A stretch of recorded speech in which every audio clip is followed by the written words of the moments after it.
महाराष्ट्रामध्ये देखील महिला मुख्यमंत्री झाल्या पाहिजेत असं विधान खासदार वर्षा गायकवाड यांनी केलंय। तर यावरती रुपाली चाकणकर यांनी आपली प्रतिक्रिया दिली आहे। केवळ महिला मुख्यमंत्री झाल्या तर प्रश्न सुटणार नाहीत असं चाकणकर म्हणतात। महिलांचे प्रश्न सोडवणारे दादा हे मुख्यमंत्री झाले तर आवडेल असं सुद्धा रुपाली चाकणकर यांनी म्हटलंय।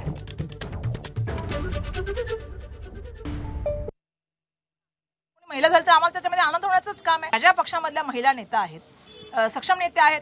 म्हणजे जसं मी राष्ट्रवादीमध्ये बोलायचं झालं तर सुप्रियाताई आहेत, शिवसेनेमध्ये मी रश्मिताईंचं नाव घेतलं आणि आमच्याकडे आम्ही म्हणा 4-5 महिला आहेत। आमच्या पक्षामध्ये कसं आहे ते आपल्या लोकशाहीची एक प्रोसिजर आहे, त्या प्रोसिजरनुसार महिला बनतील तिला बनेल।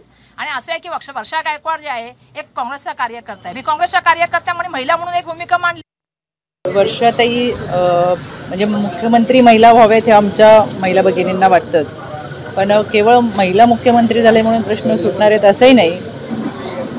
सक्षमपणे प्रशासन सांभाळणारा माणूस असेल आणि खऱ्या अर्थानं महिलांचे प्रश्न काय आहेत ते सोडवणारे पुढाकार घेणारे असतील तर आदरणीय दादाही मुख्यमंत्री झालेला आम्हाला कार्यकर्त्यांना पाहायला आवडतील।